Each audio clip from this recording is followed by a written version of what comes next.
समंदरों की सुरक्षा करने जल्द आएगा महाबली। आईएनएस अरिघात समंदर में गोते लगाने को तैयार।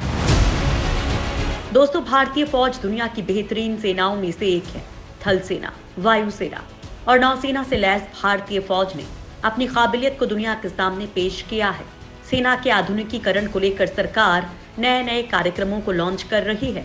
इस कड़ी में भारत की दूसरी परमाणु पनडुब्बी आईएनएस अरिघात समंदर में गोते लगाने के लिए तैयार है। मौजूदा समय में भारत का चीन के साथ विवाद चल रहा है। चीन लगातार अपनी समंदर की सीमाओं का विस्तार कर रहा है। ऐसे समय में भारत की सुरक्षा का जिम्मा अब इन पनडुब्बियों के हवाले है। देश की दूसरी परमाणु पनडुब्बी इसी साल के आखिर तक समंदर में गोते लगाने को तैयार है। आईएनएस अरिघात का समुद्र में 3 साल तक ट्रायल चला है। 2017 में इस पनडुब्बी की लॉन्चिंग बेहद गुपचुप तरीके से हुई थी। हालांकि पहले इस पनडुब्बी का नाम आईएनएस अरिदमन था, जिसे लॉन्चिंग के वक्त बदल दिया गया था। अरिहंत क्लास की ये दूसरी पनडुब्बी साल के अंत तक भारतीय नौसेना का हिस्सा बन जाएगी। इसे विशाखापट्टनम के शिप बिल्डिंग सेंटर में एडवांस टेक्नोलॉजी वेसल प्रोजेक्ट के तहत बनाया गया है। भारत की पहली बैलिस्टिक परमाणु पनडुब्बी आईएनएस अरिहंत है, जिसे 2009 में लॉन्च किया गया था। 9 साल बाद लंबे ट्रायल के बाद उसे अगस्त 2016 में कमीशन किया गया था। नौसेना में 3 साल के समुद्री परीक्षण किए पूरे। भारत की पहली बैलिस्टिक मिसाइल पनडुब्बी आईएनएस अरिहंत की लॉन्चिंग 2009 में हुई थी। आईएनएस अरिहंत के मुकाबले आईएनएस अरिघात में मिसाइलों की संख्या 2 गुनी होगी, जिससे भारत को पानी के युद्ध में और अधिक मिसाइलें ले जाने की क्षमता मिल जाएगी। पहले जनवरी 2012 में घोषणा की गई थी कि आईएनएस अरिघात को 2012 के अंत या 2013 की शुरुआत में लॉन्च किया जाएगा। इसके बाद दिसंबर 2014 में बताया गया कि दूसरे परमाणु उप रिएक्टर का काम शुरू हो गया है और 2016 की शुरुआत में इसे लॉन्च किया जाएगा, लेकिन इसकी लॉन्चिंग 2017 में हो पाई।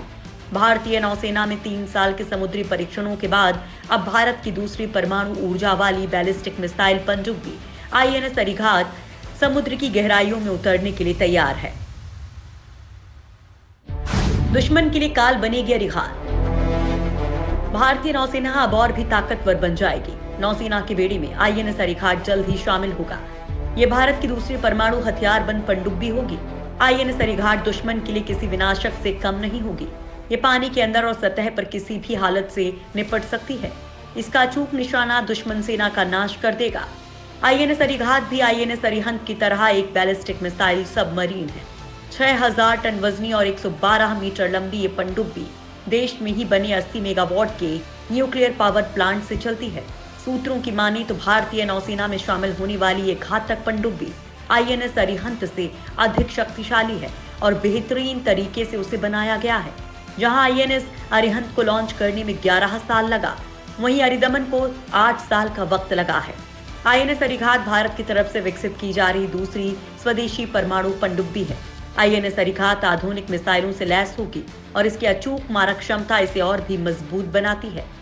इस पनडुब्बी में 7 ब्लेड वाला प्रोपेलर लगा है, जिसे प्रेशराइज्ड वाटर रिएक्टर के जरिए चलाया जाता है। समुद्र की सतह पर इसकी अधिकतम रफ्तार 12 से 15 नॉटिकल मील प्रति घंटा है। समुद्र की गहराइयों में इसकी रफ्तार 24 नॉट्स प्रति घंटा हो जाती है।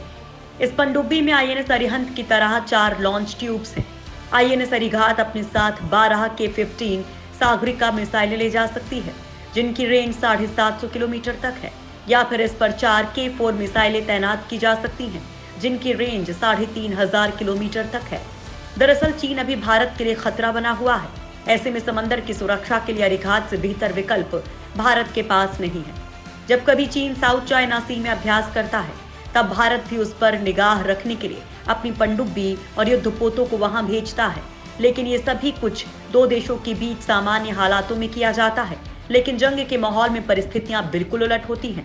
अगर चीन किसी भी सूरत से भारत के साथ जंग में उलझता है, तो हिंद महासागर में मौजूद उसकी पनडुब्बियों और युद्धपोतों को भारत कभी भी डुबो सकता है।